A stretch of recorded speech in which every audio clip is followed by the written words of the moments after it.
Thank you everyone for being here once more.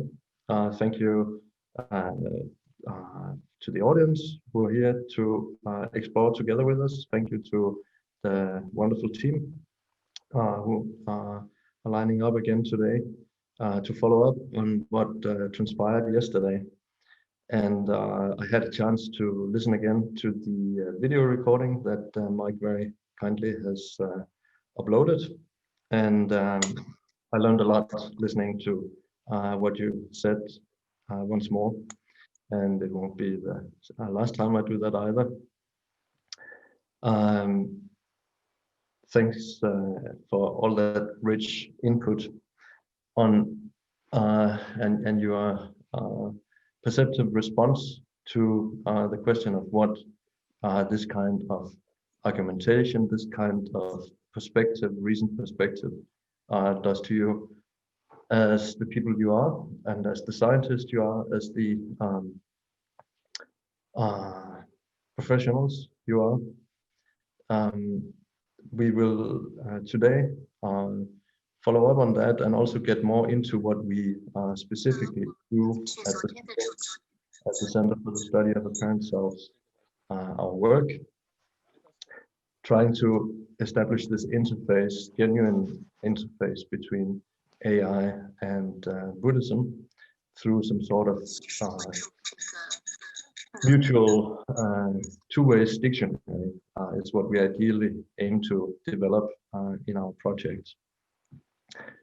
Two-way dictionary that can then be employed in the future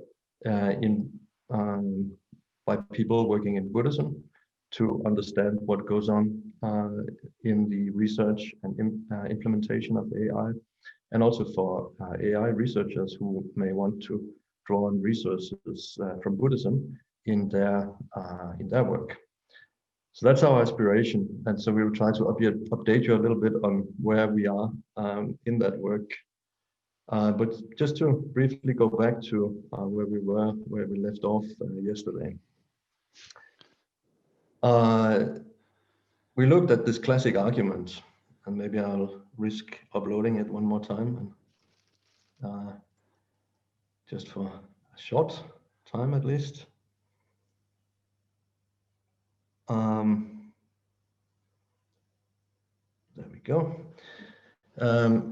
This classic argument of Shantarakshita's, an argument of the Madhyamika style, which takes as subject for investigation all that is spoken of by ourselves and others, meaning all what we believe in.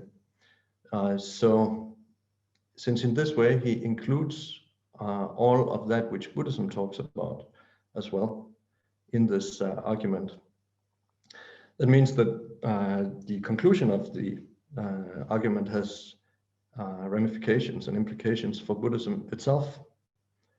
And then he says these entities, they have in reality, meaning when we make the extra step of asking ourselves, are they really genuinely existing elements of reality?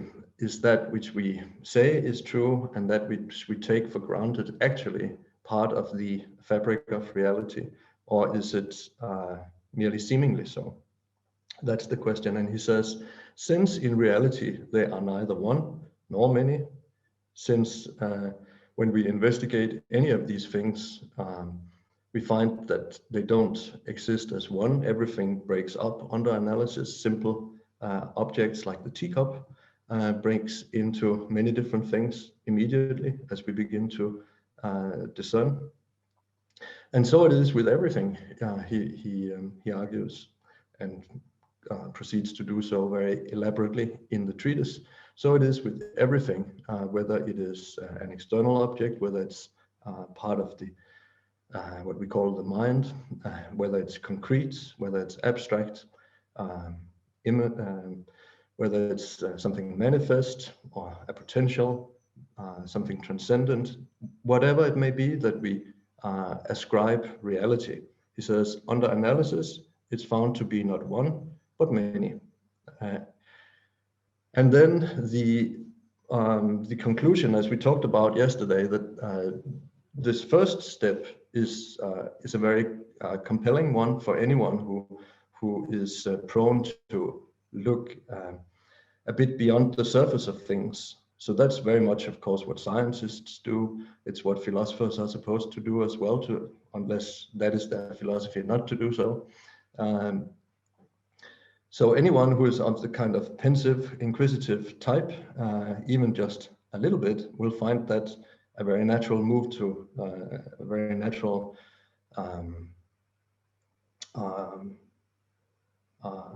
thing to agree on, that under analysis, these things that we call one aren't one, but they break up and turn into many things. Lisa also, for example,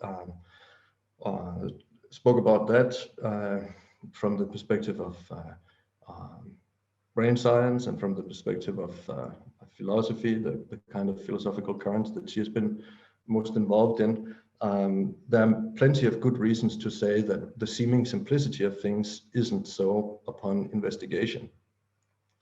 But then, if that's the case, is it so that then in reality things are just extremely complex? That reality is something that we perhaps can have some slight inkling of in our work, and we may gradually uncover more of reality, but it is just extremely vast and complex to the extent that, and that's why we keep finding more details, more subtleties, more finer aspects of reality when we investigate. But Shantaraksasa says, no, it's not that ultimately reality is complex either, because if there aren't any simple units, there cannot be any multiplicity either. Then the diversity and complexity is also just something that we talk about. And therefore, he argues, since these things are neither one nor many, they have no nature of their own, they have no essence, they are like reflections that appear in a mirror. So that's what we spent some time going through the motions of this argument. And I think at this point, it's just useful to notice that it is not, I don't think it makes much sense to say that this is a Buddhist argument, because as I started out saying, noting, the subject under discussion is includes Buddhism as well. And in other words, we could rephrase Shantaraksasa as saying that Buddhism has no nature of its own, and it is just like a reflection in a mirror. So I think the most natural way to look at this argument is to say that it is an observation about things, really, that it's something that we can notice, that that's the way things are when we look at what we are used to calling one such and such. It breaks up and becomes many other things, and when we look at each of those, we never get to the same thing happens. When we look at each of the constituents and each of the aspects, the same happens, and what seemed to be one part breaks up into many infinitely. So in the absence of one, there cannot be many. It's just a thing to notice. But what do we do with that kind of information? Because it has, since the subject under investigation is everything, that's the move that is made. Now it's an attempt at looking at everything under analysis. So therefore, if the argument is sound, if the process of reasoning is genuine enough, then it will have genuine enough implications for really everything. And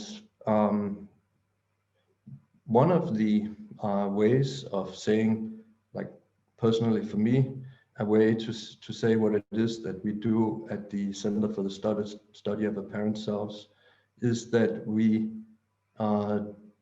try to ask ourselves that question. So in so-called reality, where we can make this observation that the things that we talk about aren't just that. Whenever we look at them, they become something else, and that in turn means that that really, in the ultimate sense, reality isn't complex either. What we try to do here with the kind participation of people who have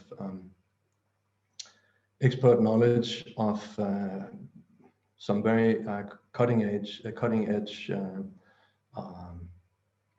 sciences and scientific pursuits, is that we try to take stock of the situation and then say, okay, what can we meaningfully say about the world, and how can we make this world better in a way that does not ignore this kind of understanding of things, but takes it in fully and tries to learn from it in a very practical sense. I think we all share the wish that what we learn together and what we find out, that is something that can have very, very concrete and practical implications. For each of us, bringing Buddhism and AI together is a way of also questioning where we're coming from ourselves in a very profound way. Like I mentioned yesterday, that as someone who has who likes to spend time trying to understand Buddhism and tries to the best of as well as I can to be a Buddhist and learn and grow with Buddhism. This kind of work is a very practical way to test the things I talk about, to test my beliefs, and to test my beliefs in Buddhism as a resource for living, dying, and taking care of the world. So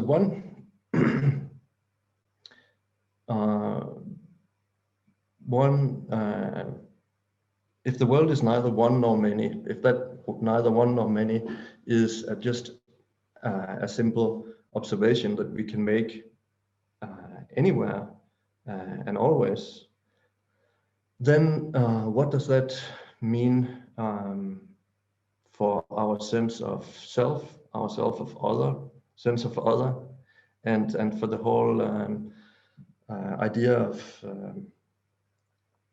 of being in the world, of being together, taking care of one another? What does all that mean? Yeah? And yesterday we began to look a little bit at these,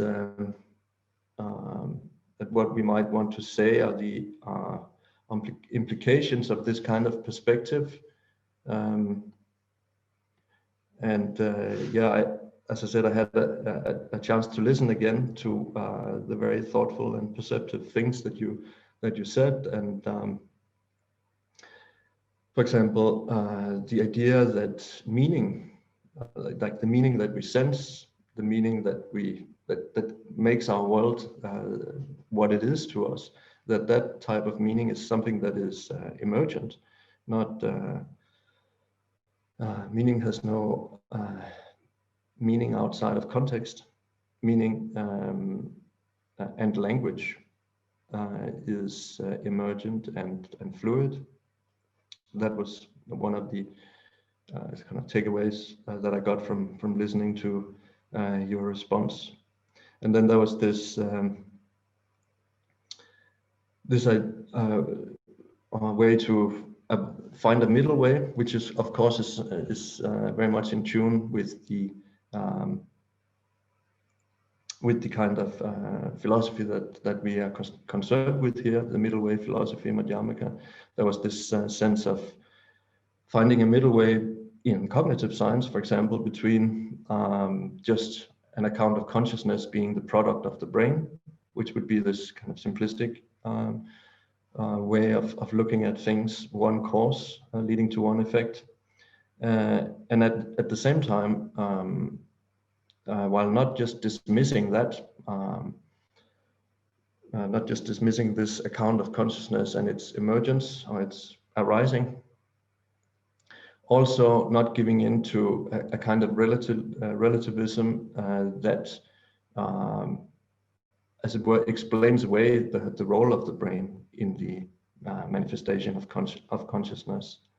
Like Lisa mentioned, that when you look for where memory is stored in specific areas of the brain and so on, then you just don't find those areas where it would be stored.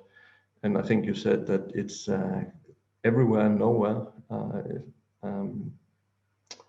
So that, on the one hand, is a discovery that one apparently can make as a neuroscientist. And on the other hand, we also know that when a certain part of the brain is damaged, then it has radical consequences. And like you said, it can entirely switch off the ability to think and to remember certain things.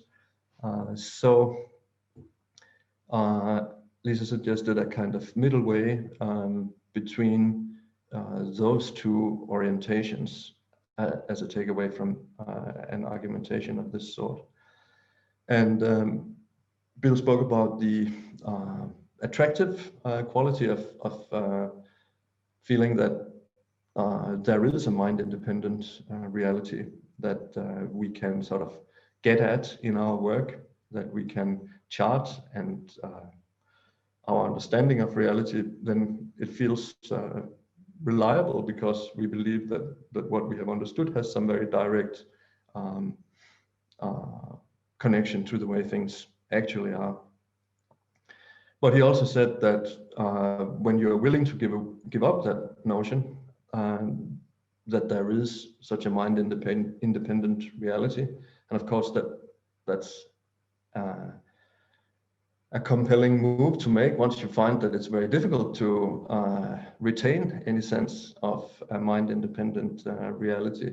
Then when you do so, perhaps unwillingly to begin with, but if you are willing, that's how I understood Bill, correct me if I'm wrong, then you're also likely to find a very rich perspective on all of this, on experience, on perception, on the whole world.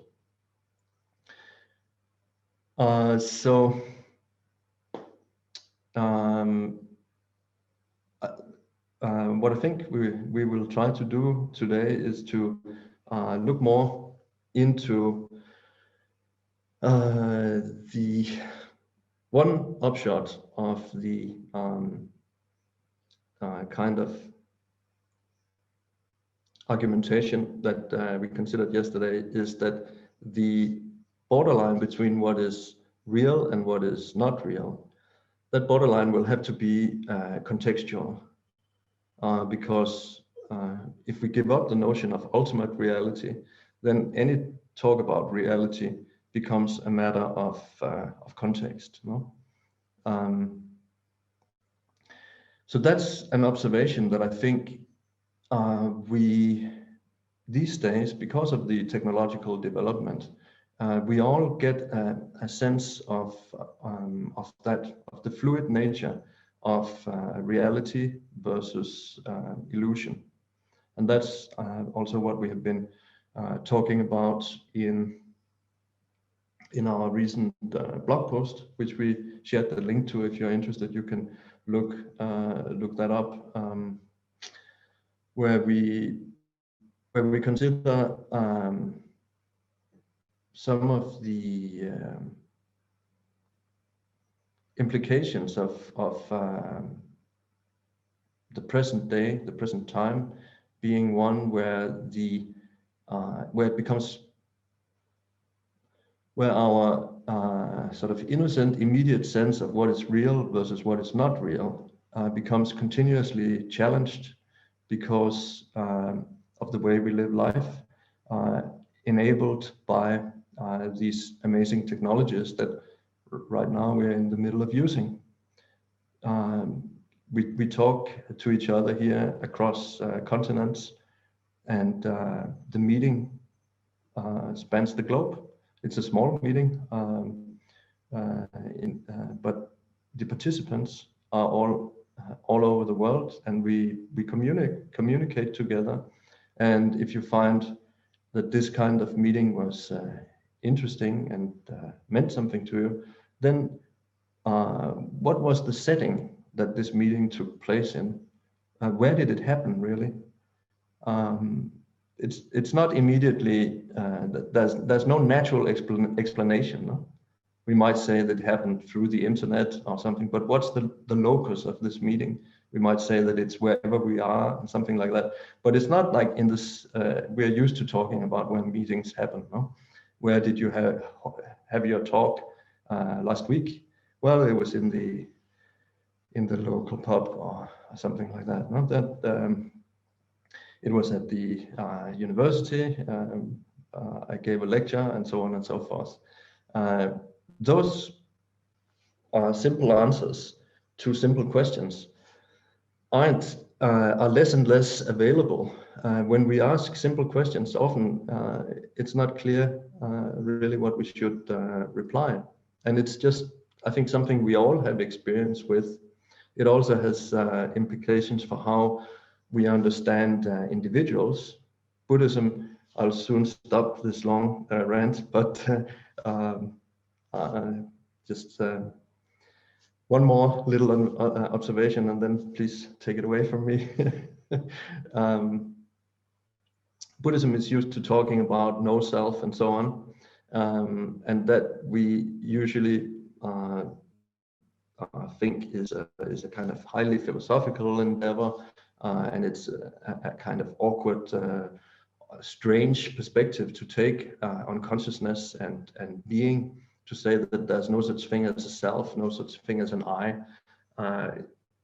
Something that we might find very interesting, perhaps not, but whether we like the idea, whether we don't, it's something that we consider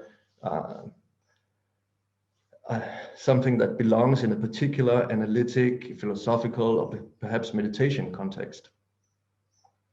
And that these days, that very issue, like what is a being, what is a self, is something that becomes questioned again naturally during the day and during the night because of the technology that we have at our disposition, because we are able to do things and experience things that we could never have done in the past as the people we are.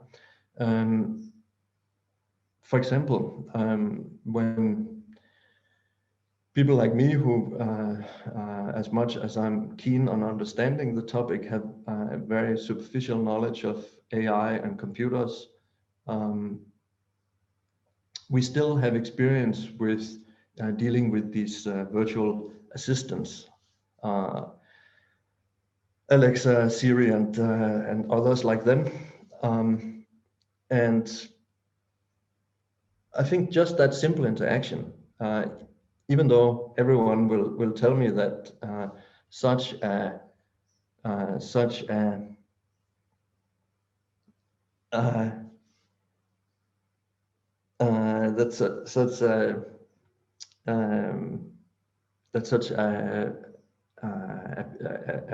being, such a virtual assistant is a very, we have seen nothing yet. It will become much more advanced and much more engaging what we will experience in the future. We still get the sense that people like me still get the sense that I'm talking to someone, but who is it that I'm talking to? Where is Siri? Where is Alexa? If I ask myself that question, there are no natural explanations. At the same time, would I say that Alexa doesn't exist? I wouldn't say that either. So all what I wanted to say here, sorry for going on so long, is that my sense is that the development these days is one that sort of forces upon us a lot of the issues that we otherwise have sort of relegated to particular philosophic contexts or particular contemplative contexts, and thought that we could deal with the world quite well without having to pay too much attention to them. But they keep coming up all the time. So now I'd like to hear what everyone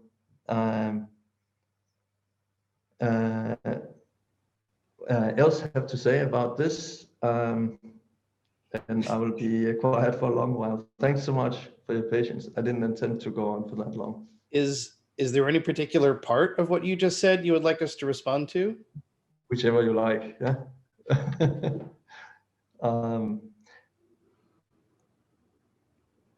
Do you have a, is this helpful for kicking off discussion?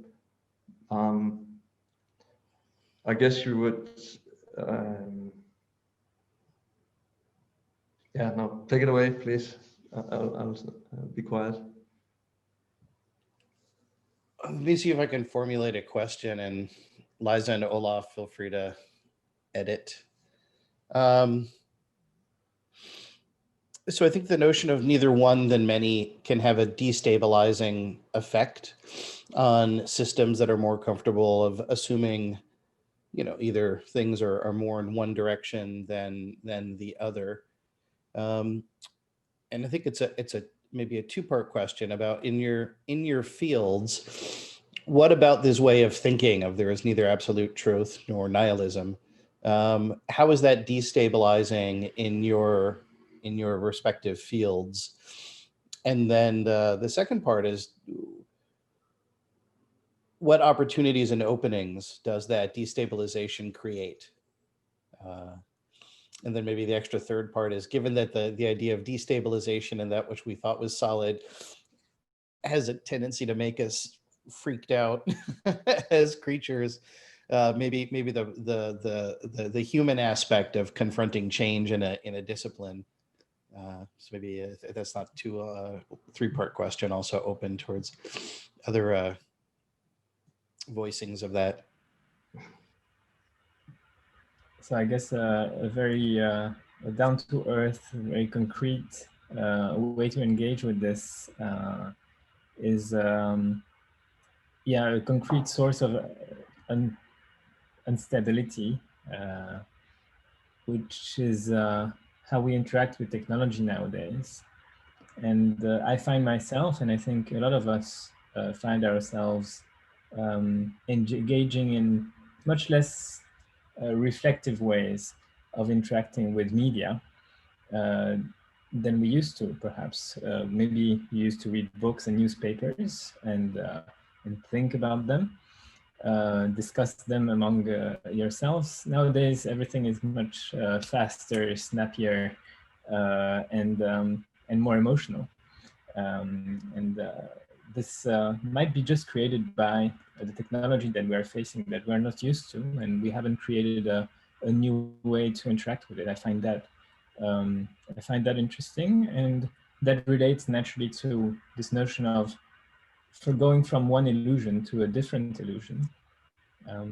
We are going from one interface to what we call reality to a different one. And our way of interacting with this reality used to be what we call the natural way, perhaps talking, the other activities, you name it in your life. And what happens if you put technology between that reality and you now? Maybe you call it another kind of reality that your perception creates. And it's interesting to study this difference between interfaces and the languages that they come with. So those two would be my questions or tentative bits of answers.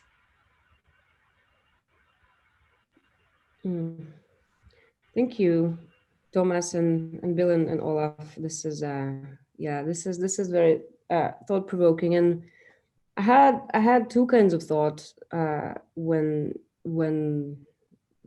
particularly when Bill was mentioning the ideas of destabilizing certainties and certain processes and practices of the field. And I think that one thing that this kind of analysis or this kind of reminder does to science, it just reminds us what science actually is, right? So in the sense that there's a view sometimes that science can be dogmatic, that science can be materialistic, that science can be, entrenched in its own ways. However, in its very practice, in what we have inbuilt is a way to test our own assumptions, right? Of course, we don't always do it right. And we obviously, have our biases and have our interests and have our, multiple flaws. But in principle, it basically reminds us of the main aspiration of science, which is to not assume anything, right? To assume that your hypothesis may be wrong, to test your theory and be ready for it to be not proven or not supported. And, so, one of my mentors during my PhD, he very specifically drilled into me the way of talking or the way of writing in science that is very, very precise, but also very suggestive in the sense that, results don't prove anything. They suggest a relationship, right? It sounds kind of like, this is like a bit of a cop out, how do we just not make a strong statement? But actually, I think this is a very strong statement, in fact, saying that, look, because what it does, it makes us step back a little bit, right? And think about our methods. Our methods presuppose certain view of the world already. And this is, in kind of like in ideal scientific writing, that's what you're going to have. You're going to have a detailed method section and then limitations and then assumptions and, everything basically got to be transparent. So in a way, this kind of destabilization of like, of the view of reality is actually very healthy for science and potentially reveals the kind of underlying method of inquiry that's already basically inbuilt, but people, of course, don't always follow it just simply because we have our biases. And like what Olaf was saying yesterday, we as investigators obviously don't start from an objective perspective. We are ourselves cultured, conditioned beings with particular views of things. And this doesn't make our task much, that much easier. So it's very hard to step back. And in fact, when we're talking about destabilizing fields, when I teach undergraduate courses, I always have one class on just scientific methodology. And I must say that for undergraduate students, it's always very difficult to accept the fact that what we mean by objectivity in science, we actually just mean intersubjectivity. We actually just mean intersubjective agreement, right? Like there's no such thing as brain areas. We just decided, and that's okay. It doesn't mean they don't mean anything because we do have, good evidence for certain functional things and, brain surgery works, right? So sometimes it doesn't. But sometimes it does, right? Drugs also work. Sometimes they don't, but often they do. So it's not like we don't know anything, right? But it is really reflective of the fact that we as a community of scientists have made certain forms of decisions based on best available. That might change and that should change and that will certainly change as we collect more evidence and as we perhaps change the way of our inquiry. So that in itself, I think, is a very kind of positive and just so important reflection of of this kind of destabilizing, like destabilization for science is very, very healthy and basically brings us back to the roots of the inquiry. Okay, sorry for a long rant. Yeah, I'll add to that. In when Google Maps was new, there was this notion of ground truth, and it goes back to the old saw of the map is not the terrain. So there's this question of if you're building a representational, anything, how do you know if it's accurate or not? And to, what Liza was talking about is there might be a difference between useful and accurate. So yesterday we talked about intelligence as the ability to do sense making and wayfinding for survival purposes in a context that involves, some kind of learning. But again, to expand on Liza's point, is like, does it need to be true or does it need to be true enough? And I do think there's this idea that, oh, well, it's true. And again, this phrase of ground truth, like, do we have an objective method of checking our representations to see if they're true or not? And one of the clever things that happened was with Google Maps was the idea of Street View. It's very useful, but it's also a way of just double checking, do the lines in the map actually correspond to what's there? So any notion that neither of them might not be there is disconcerting, because how else are you going to get directions to the grocery store or wherever you're going? So definitely from the engineering standpoint, the destabilization is unwelcome, because it generally creates complexity, and many times non-trivial complexity that you have to contend with. However, and this might serve, although Thomas, I'm curious how this landed with you, this then might create a segue to the ostensible topic we were talking about today of, one of the implications of this teaching is interdependence and interconnection. And when you begin to become concerned with complexity, emergence, and in particular second, third, fourth order effects, essentially you're having to deal with the fact that many times that complexity involves interdependence.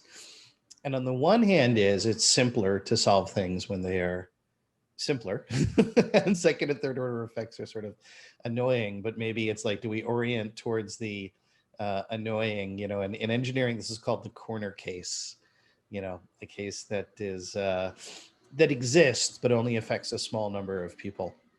It's generally viewed as a waste of time to work on, or you have to be very careful about investing time in it. So I think there's also this notion of having a wise relationship with complexity, and to realize that, as Liza was saying, that the map is not the terrain, and that's no reason to not build a really good map.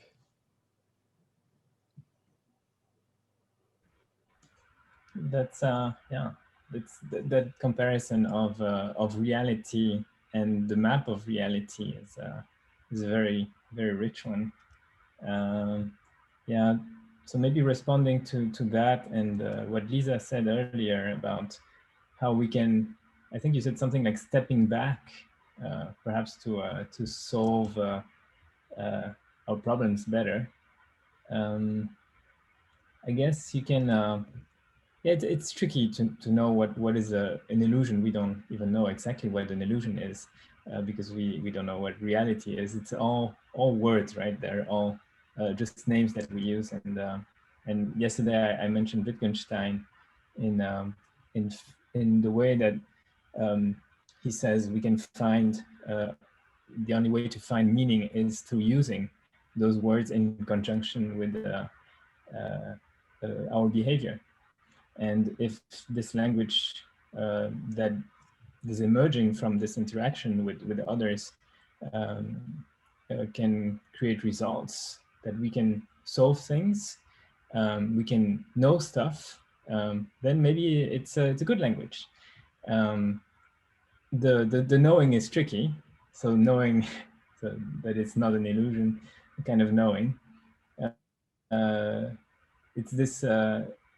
It's this tricky thing to define again, but I think you can see it simply as being able to make a prediction in the future.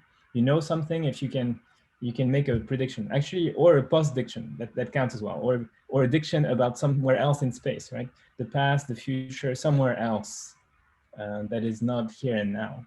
And then you understood something about our universe, and maybe you understood something about reality.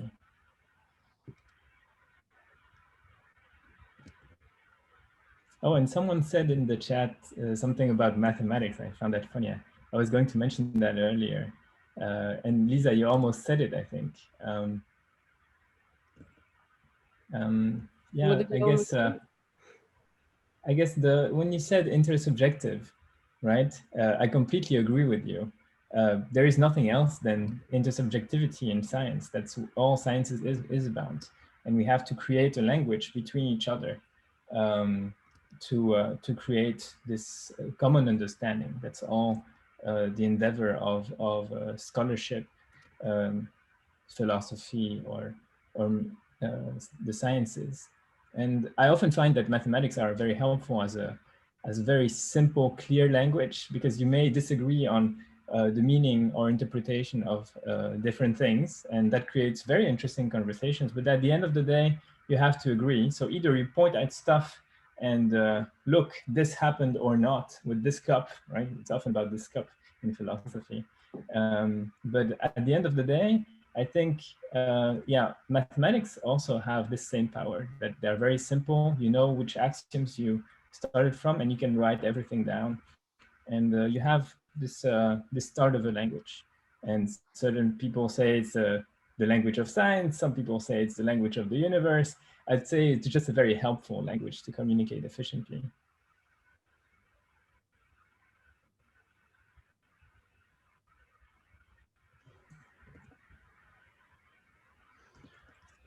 I was thinking of a response from Buddhism then to this kind of experience of seeing that meaning emerges and is not the lack of essences. And I think what the response to that, if you are going to talk about anything as being particularly Buddhist, then it would be all of the, it's care and taking responsibility for the world. That's what Buddhism then develops a religion on the basis of. So while I think the kind of observation about reality and the lack of reality, reality being meaningful in the context, but not be outside of context, Buddhism then responds to that by talking a whole lot about care. Yeah? So if I am to think of a typically Buddhist response, then that would be it. Yeah. Like I hear you as talking about ways to then get further, how to conduct science on the basis of these kinds of understandings. Then the Buddhist response would be that, I would say.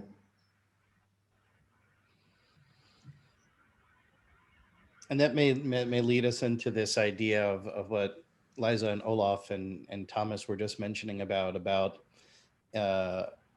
that we do wayfinding via interrelationships, and the relative, like the relative positioning of information actually gives us some actionable information. And we had talked about, and so I don't know if it makes sense, Thomas, just to spend a few minutes unpacking the somewhat counterintuitive argument that emptiness, the implications of emptiness are compassion. And then then maybe we can then talk about how an accurate perception of interdependence plays out in our various spheres. Mm-hmm. Yeah. Well, I think, when I was thinking, having listened to your input yesterday, and the way you formulated response to that classical argument, no? Then what I thought is that the argument itself and what it points to you cannot meaningfully call that Buddhism. It's just a simple observation. Yeah? So what is it then what is the Buddhist response? Just like you tried to delineate responses from the particular disciplines that you work in, and then that's what I would say. Buddhism responds to that with a whole lot of emphasis on care and taking responsibility for everyone. So why is that? That's a good question. Why does that become the natural response? And like you said, it's counterintuitive, perhaps because we feel, well, what are all these individuals that we're used to thinking of? How can we feel for them and care for anyone who doesn't really seem to be there? Good questions, but throughout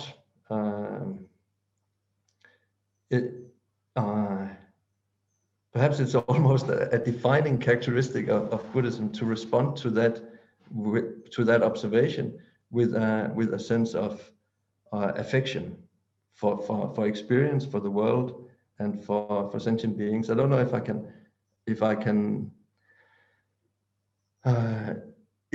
My sense is that it's usually treated as just a natural reaction in Buddhism. That's relatively little argumentation to show why that is a natural and a wholesome and a logical response. It's almost as if it's just, how would you react any other way? So I think it's just worth noting that while it may seem like the last thing you would think in terms of love and care for all beings, that is again and again mentioned as the immediate response to this kind of acknowledgement. So I don't think I'll try to go on further about that, but perhaps you, Bill, you can offer your perspective on that kind of relationship, why it's like that. Yeah, a few things come to mind, although they come to mind sort of in the context of telling someone who knows something a lot more than I do in the domain. So feel free to push back or correct. I think there's two aspects to it. One is that from a meditation practice standpoint, the direct experience of deep emptiness or different kinds of emptiness is frequently found to be suffused with compassion. There's a sense of that the emptiness somehow consists of compassion. So I think as people in their meditative practices have these experiences, there's this like, the void gave me a hug, or some similar consistent reports that one gets from these meditative experiences.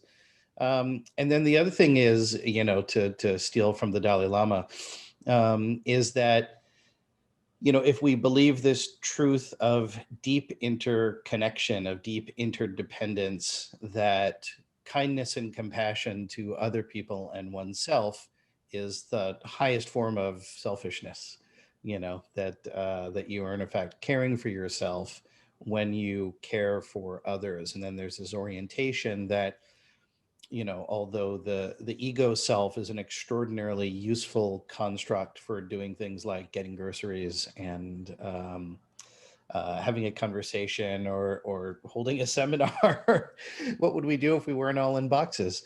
That although these things are useful, that, there, as Liza talked about, that they are constructs and are defined in many ways relative to other things. And my limited understanding of the Jamaka is pointing out that that these relationships are what actually help us produce this this fiction, this idea of separate selves.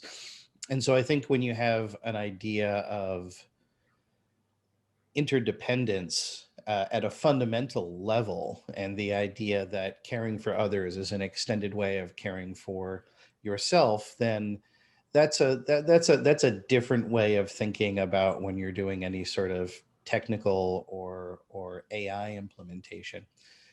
Economics, but I think any technical field, obviously you want to sort of put boundaries around it, so you're not trying to solve every problem in the world, and generally you'll have one set of rules that has quite a bit of, hopefully, interior cohesion.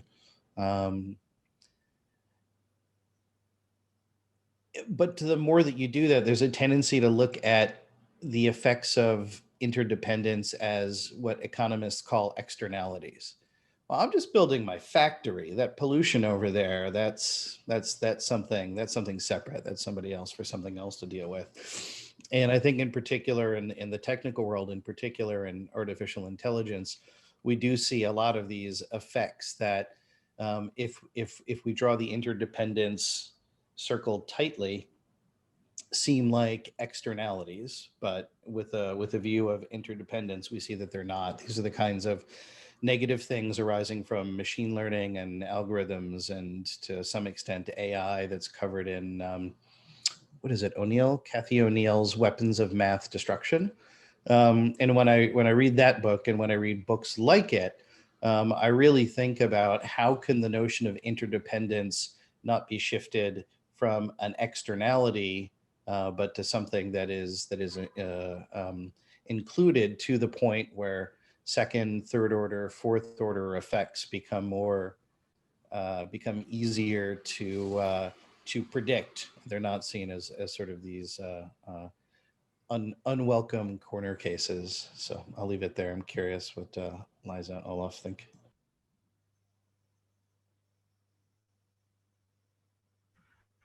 Yeah, it's tricky to talk about compassion for artificial systems, systems that we make. I guess you can ask yourself how you recognize compassion. So if I look around me, what do I recognize as compassionate behavior? And if it's a behavioral question, that becomes quite interesting, because you might notice similar things coming from artificial systems as those that you would see in natural systems, typically human beings around. And there is a whole part of the literature in sciences that studies how systems couple together to cooperate. And they form also forms of communication to recognize that they are cooperating. And if you are so bold as to try and map the same word as before, this map between those two, then maybe you find something interesting, and you find that this caring can emerge in artificial systems as well as natural ones. And maybe you find that I think we had this conversation with Thomas a long time ago about artificial intelligence bodhisattvas, and perhaps it's not a crazy idea that those AIs can display very similar properties that we recognize in humans. And think of the most extreme one. Yes, even that one, maybe there is not so much difference. So that is subject to debate, but I think there are many tools that we can use to learn more about that. Olaf, I thought it might be interesting for the folks listening to hear just a super brief overview of your paper on swarm cooperation, emergent cooperation in swarms, just to give a specific example of the way that these somewhat esoteric. I found the paper super interesting because it took, what seems a very, I don't know, maybe the fact that I'm saying compassion in doing this reveals my own ambivalent relationship to it.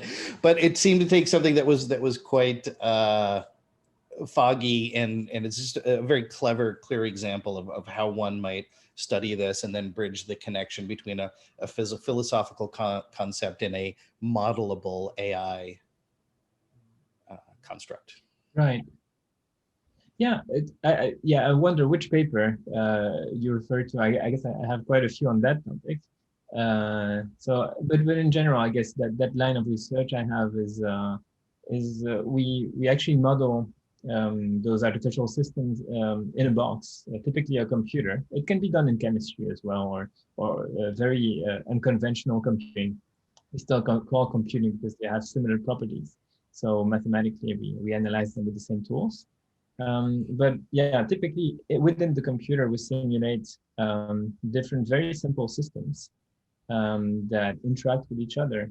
And those start maybe just, cooperating is a big word. But first, they would do very simple things like synchronizing and exchanging signals that are somehow systematic with the experiences that they are facing. So it's quite interesting that they would develop those kind of languages that look very much like human languages with a sort of grammar, very simple. And they use that in order to coordinate, and they achieve actually better results. This is a very nice message, actually. Even those simple systems, by cooperating with each other, they achieve better results than if they were just staying in their corner and doing their own thing. There is one trick there that I think the secret behind the trick is what we talked about yesterday, is how you define an agent in the system. Or, well, you don't actually have to define one, they can emerge. But even then, what do you look at as an entity? And in this kind of system, we just look at systems, subsystems that self-preserve themselves. So they project themselves in their own future within the simulation, within the rules of artificial physics that they live in. So maybe that's enough for now, but those are pretty fun to look at. Maybe I can share a link later. Yeah, thank you. I thought it would just be interesting for the audience to hear the practical ways that these things are being explored. And then, Liza, one of the things I love about your department, it's the Department of Transpersonal Psychiatry. Did I get? Transcultural psychiatry. Transcultural psychiatry. So I'm curious how it seems like that this would just be right in your wheelhouse of the interdependence and compassion, and how that shows up in scientific endeavors. Yeah, no, that's very interesting. So okay, so just a personal kind of observation. So since I've been trained both in science and philosophy, it's always kind of funny to go to scientific or philosophical meetings and see how each discipline sees the other. And a lot of bizarre things happen. So often you would go to a philosophy meeting or a contemplative science meeting and people will say, scientists don't get it. They would say, scientists have another agenda. They would say, like, we are dealing with compassion and ethics. You guys are just on an ego trip, to see who cracks the code first. So to which I usually kind of play devil's advocate and say, well, no. I mean, in fact, if anything, I mean, of course, there's plenty of ego trips in any domain, and absolutely, it would be super cool to crack the code of whatever. But the main motivation for scientific endeavor, certainly in cognitive science, is alleviation of suffering, right?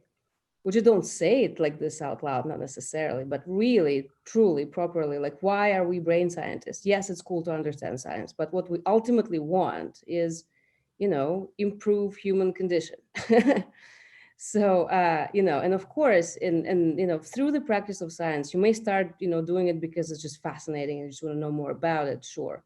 But then as you learn more about, how the brain functions, you kind of realize very quickly, how the system is very robust and amazing and powerful, but also very fragile, right? You very quickly learn about multiplicity of disorders and all these things that can go wrong.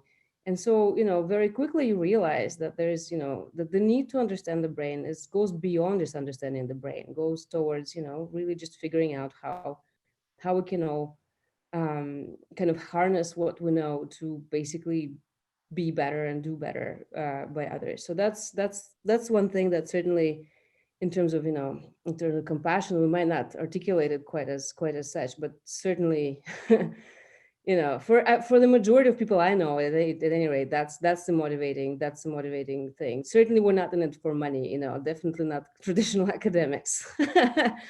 I mean, some are lucky, but anyway, so that's one thing. And and that's always kind of funny for me to hear this kind of stuff, like scientists don't get it, and I'm like, that's not true. We just don't necessarily say it quite like that. So that's one thing. The point about transcultural psychiatry. So, well, I mean, absolutely. So the whole kind of raison d'etre, the reason why we even exist as a department, as a division, is truly because we understand the perils of essentialism, right? Perils of essentializing stuff like, oh, depression is a brain disorder, or schizophrenia has to do with, I don't know, brain alterations. Like, sure, but how are those things experienced is ultimately what really matters, right? Like, ultimately, it doesn't really matter if depression has to do with dopamine or serotonin, as long as the person ends up feeling better, right? It doesn't matter if they, do or do not have a brain surgery, as long as their experience is recognized in their context, in their context. So the point of doing that kind of stuff is really, once again, I'm going to use this word again, it's really stepping back from what we know from science and seeing truly phenomenologically how these things are experienced in various local communities. And so we do, we do work on, global mental health, seeing how certain interventions may not be appropriate for certain populations. Now, Montreal is also place that has a lot of immigrants, right? So in terms of psychiatric practice, it becomes increasingly important to understand how to talk. And that goes back to Olaf's point about, developing a common language, how to talk to patients and to their families about different neurological disorders.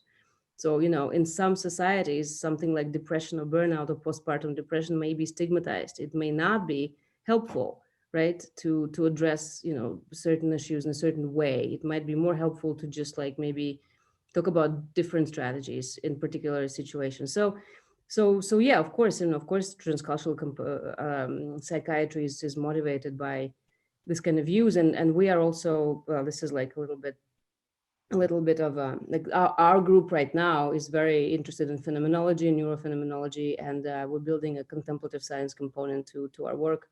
So sure, we do take all those things quite to heart. I can't hear you, Bill. There's a lot of things I love working with about everybody in the group, and Liza in particular. The fact that there's a department that does things that way in that context with that intentionality, and then some of your work of creating bridges between linguistic and conceptual bridges. Is there anything from your project working with nuns and science education that you think is relevant to this idea of Buddhism and AI in terms of traversing different knowledge, belief systems, or cultures? That's yeah. Yeah. Okay. Tricky. So I've been, just to give it some context, I've been super fortunate to be part of the Emory Tibet Science Initiative, which basically consists of teaching Tibetan monks and Gelug tradition basics of neuroscience in South India. So yeah, so some of the very common questions that we do get from monastics when we try and organize some sort of Q&A or an exchange right there in the monastery has to do with AI. And it's very, very often monastics would ask, can AI be conscious? Will it dominate the world? Will it destroy humanity? There's a very interesting kind of view. Now, also, a lot of them are very, very well versed in technology. I mean, they're using mobile devices, to communicate with friends and family, and that's very much part of their everyday existence, right? So it's in terms of kind of understanding the virtual and understanding internet and understanding communication, I don't think there's much cultural clash, quite honestly. What I find in terms of philosophical exchange, I guess it's a general curiosity, basically, towards, because technology, is, I mean, it is fascinating. Like we do want to be engaged with it. Yeah, I'm not really sure. So we've had many kind of conversations about that, but I also have a feeling that often the questions that arise are basically, the most kind of extreme ones. Yeah. Yeah, I'm not really sure how to go deeper into it. That wasn't particularly, the focus of our work there. Yeah, cool. Thank you. It's interesting that the medium becomes this shared environment, that in an area where you perhaps wouldn't expect that type of proficiency, that it's there. Yeah? Yes. I mean, the majority, at least the monks who are studying for Geshe exams, you know, they all have access to the internet. They all have devices. It's become a very normal. But because also, you know, they often have families far away from the monastery, so that's one way to communicate with them. Yeah. Should we have a look at the many questions that have accumulated here?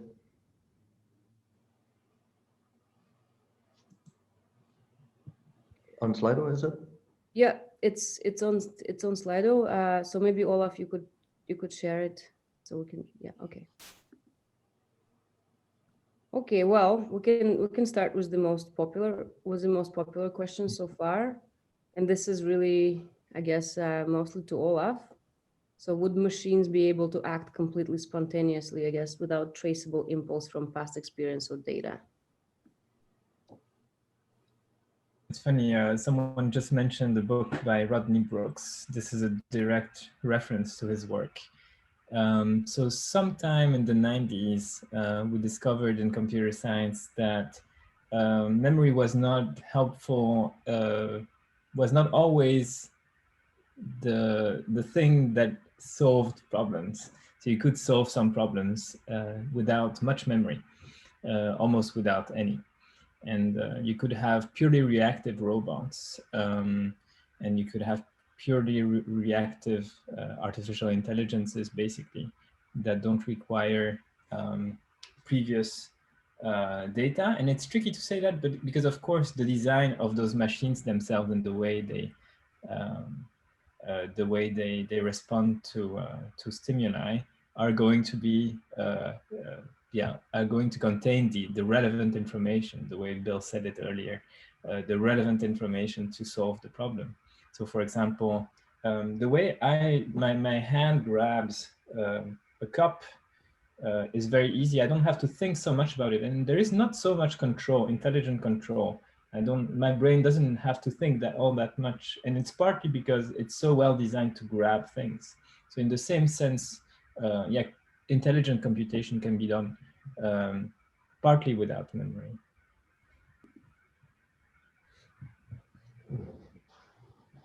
Yeah. Bill or Olaf, do you want to add something to this? Oh, sorry, not Olaf, Bill or Thomas. No, okay. I think that covered it. I could always add something to myself. Yeah. Wow. Okay. Well, this is a pertinent question. Do Buddhists smoke weed all day, every day, or am I the only one? Does anyone want to come forward and admit? Not me. You mentioned drugs. I mean. Yes, I do mention drugs. I mean, I'm sure some do. No judgment there. Yeah, we have to be thoughtful that the response to this in different jurisdictions can be more or less incriminating. So I live in a jurisdiction where it's legal, and I live in the Haight-Ashbury neighborhood, which is known for being the height of the hippie culture. And as a result, there's a weed store around the corner from me. So I do note that lots of people line up at that store. I have not polled them to see how many identify as Buddhists. However, and you know, it's funny, actually, I was looking at, I think either Lion's Roar or Tricycle. I forget what I was searching for, one of these Buddhist magazines. And there was an article about weed smoking and Buddhism, the idea that does it allow us to relax some conceptual or make us aware of some conceptual frames that ordinarily we might not, versus the precepts based on substances leading to heedlessness. So I've heard arguments on both sides.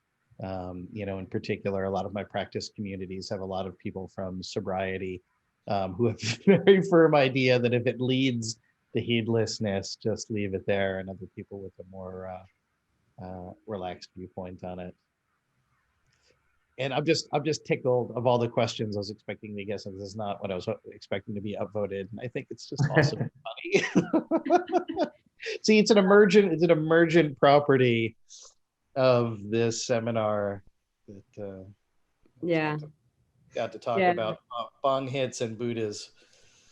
Yeah. Well, from my scientific and transcultural perspective, a lot of the kind of discussions about various substances and what qualifies as substance is basically, yeah, it's very local, right? And that creates a certain forms of attitudes. So I live in Canada, and right now we have legal weed everywhere. You can get it by mail. So obviously the whole attitude towards whether or not cannabis is like a thing, let's say, any different from other forms of legal stuff like alcohol, is really has changed, right? Nobody really kind of it's also not a transgression either, right? So for those who would normally get particular pleasure of the fact that this is an illegal substance that's no longer available, that kind of thrill, it's just one of those things that people do.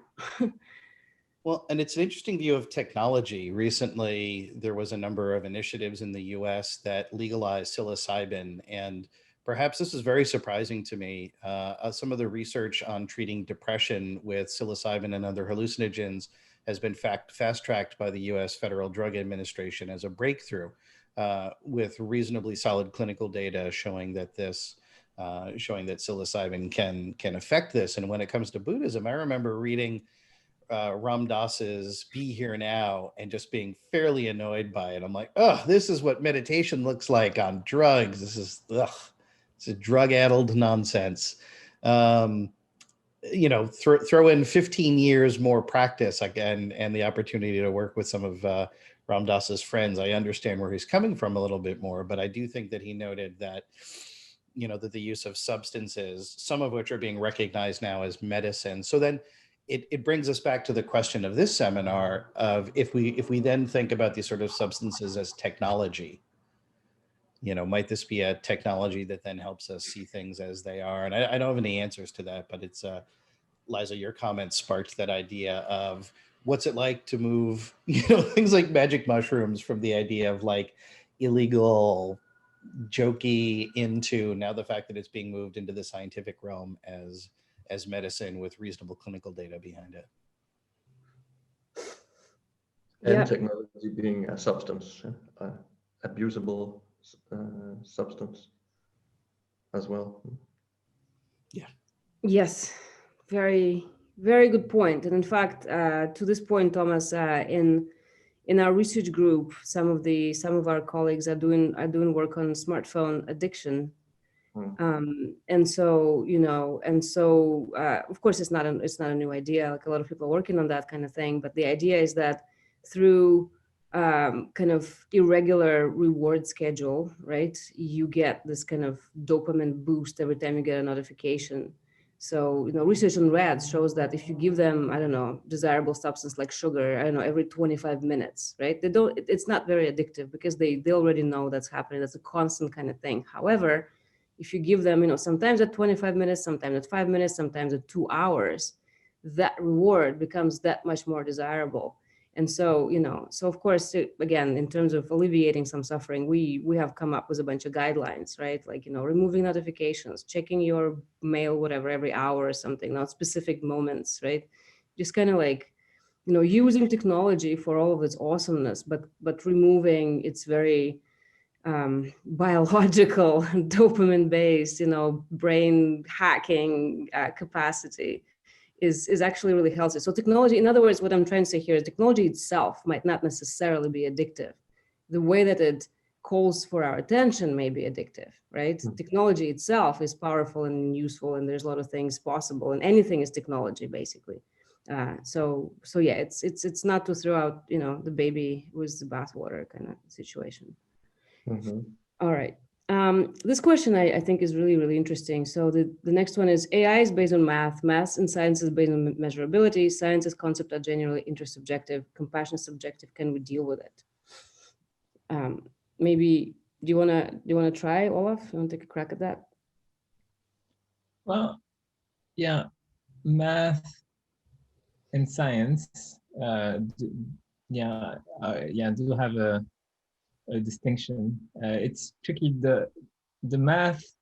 A friend of mine actually wrote an article on the descent of math, and it's true. Math. We don't actually know exactly if it's discovered or invented.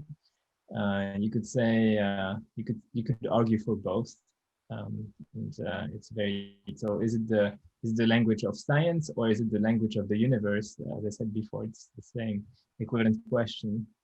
So depending on how you consider that, but yeah, science's concepts are intersubjective, and if you want to link that up to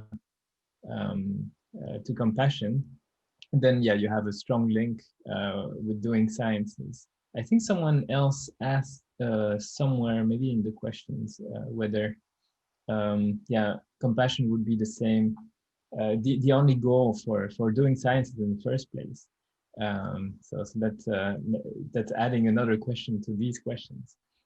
Yeah, I don't have a real answer. I'll think about it while maybe you give your your side of things.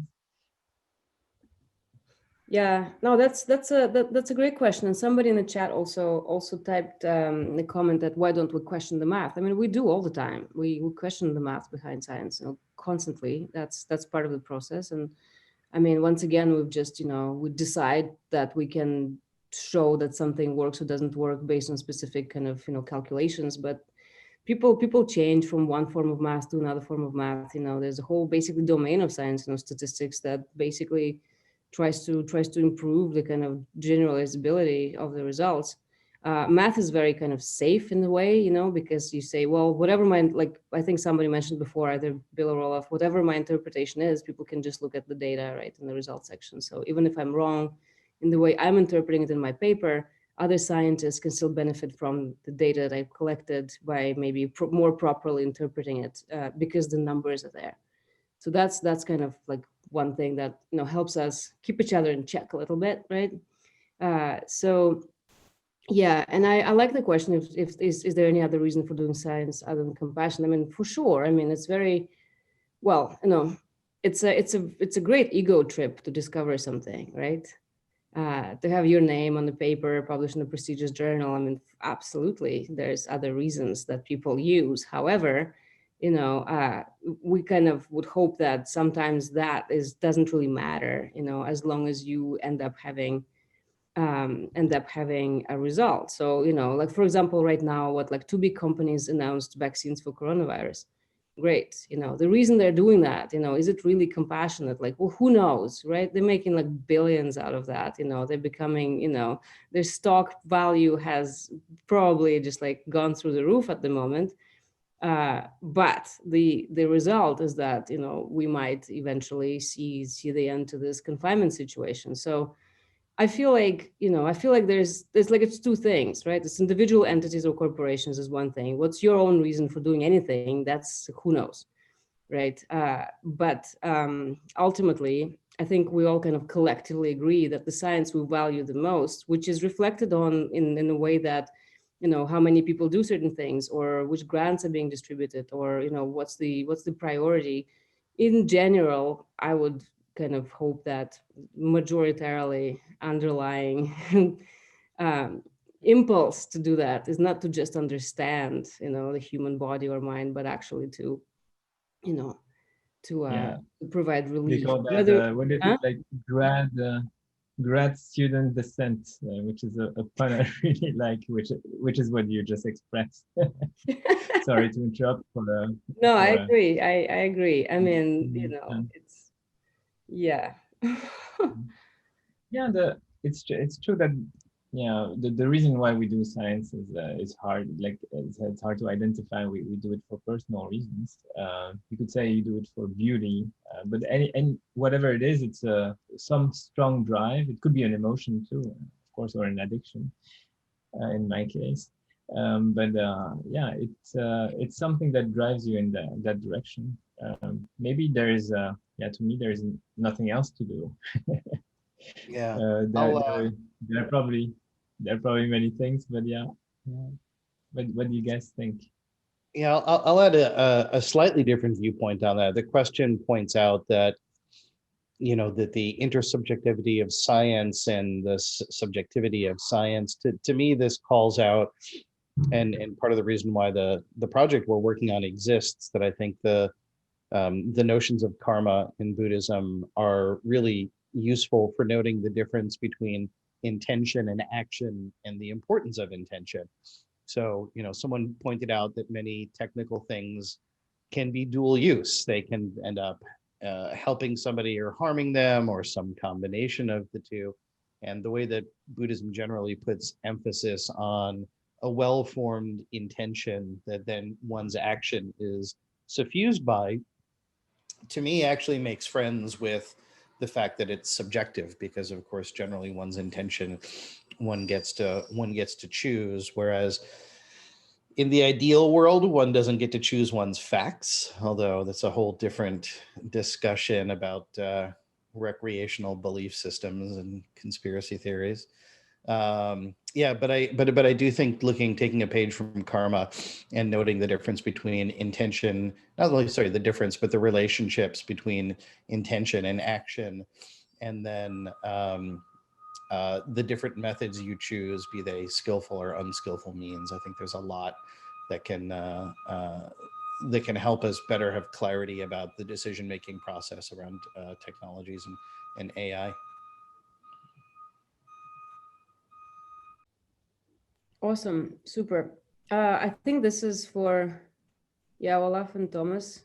When AI can pass Turing tests, we won't be able to discern it from human, including knowing it doesn't suffer. How to handle this ethics? What do you guys think?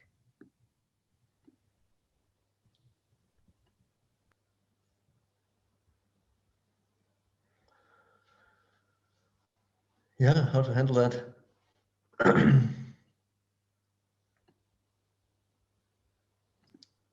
Yeah, it's a common question, I think, in my field. So my answer won't be as interesting as yours, Thomas. I guess the Turing test is a very simple kind of test, and yeah, we passed it a long time ago in some aspects. So there are different versions, of course, and yeah, we are not far from passing that test, and yeah, this will happen very soon if it hasn't yet. One thing to consider is what the synonyms for this, but how humans couple with technology, and that's the thing we just talked about. And it's more about finding the right type of interface to have us augment our abilities and augment our senses of doing good and compassion um, uh, via designing those interfaces in the right way, so that the ensemble will act better. Now, should we consider that they're as valuable as humans? Yeah, at some point they will be indistinguishable. So what will you do? But then, so should you about anything that exists, perhaps, and anything that has those properties. So to some extent, and we said that yesterday. I saw a lot of comments on that about plants and animals that also have their own behavior, is more or less similar to ours. So I guess it's really about extending our sense of compassion to all kind of living systems. So I think that's a very nice way of explaining also why perhaps Buddhism considers care and compassion the natural response to this kind of noticing the lack of real individuals. So that's a question which is exactly about that, no? You could say that there's someone who seems to be a genuine person, and yet something is telling you that it isn't, because it's an AI, whatever that may mean, no? And how do you respond? Yeah? And you suggest that the safest, the most natural response would be one of care and assuming responsibility. I think that that's a very valuable observation, and explains a lot about why Buddhism is the way it is. That's right. And it has a long tradition of thinking about these concepts and what should be the best behavior, facing difficult, very difficult questions. So I guess that plus keeping researching these questions is our mission as humans, to understand that better.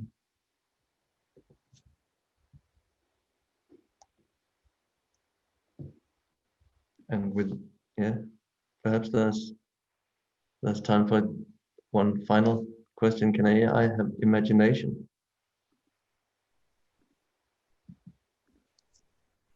Whoops, sorry, I just accidentally archived it. Yes, can AI have imagination? That's a really great question. What do you guys think? I think Olaf should switch to his the picture from Google AI Dream. Right. Yeah, exactly. So I guess the imagination question is always interesting. That's right, that imagination or creativity, novelty, all those seem to be missing in AI nowadays. But there will always be a thing that they are missing. And there are many things that humans are missing too. So yeah, it's interesting to study them together, I guess. But yeah, I'm not very imaginative, if you ask me, either. Yeah, no, I don't believe that, that you're not imaginative. Yeah, I think it's it's a complicated question, because in my field we're still not sure what to make of imagination, right? So basically, if imagination is any form of cognition that has to do with, you know, self-driven capacity to have experiences, well then, yeah, why not, right? Of course, there's other meanings to the word imagination in English language. Also means something like creativity, right? You know, perhaps like novelty, that kind of things. Then also, sure, right? Why not? Yeah. So maybe I say something that you like, Lisa, since you study cultural differences, differences in perspective.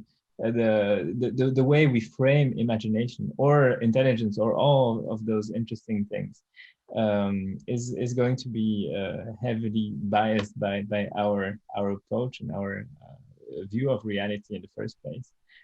Without going into Sapir-Whorf kind of arguments about how our language affects the way we view the world. But yeah, some of that is true. The way I'm going to frame this notion, I'm going to say, yeah, if I'm a chess player, maybe I view imagination or intelligence in everything is about playing chess. If I'm a scientist, I view things differently, and you know, when you hold the hammer, everything looks like a nail. I guess yeah, that was a very short question, but kind of very rich at the same time. Yeah, thanks so much, everyone. I guess we are coming to an end of these 2 days of session together. Thank you very much, everyone. Thanks for showing up early and late simultaneously. And thank you to all you participants. Please do keep feeding us questions that we will contemplate and try to come up with some meaningful responses to. It's a great endeavor that we are undertaking together, and everyone is part of it. So thanks everyone for coming and showing up here today. Thank you also to Embassy for insisting that this event happens, for giving us the opportunity to share, and for being very insistent that indeed it must happen. So it's an honor to have the opportunity to speak in this kind of special context. Thank you very much, and see you all somewhere, and hopefully soon. Thank you. Bye. Thank you. Thank you. Thank you. Bye. Thank you. Thank you so Thank much. you. Thank you. Merci beaucoup, Lisa. Thank you so much, Lisa. Merci. Bye. Thank you all. Thank you. Yeah. Merci, ma'am. Thank you. Thank you. Thank you. Thank you. Спасибо. Thank you. Thank you. Thank you.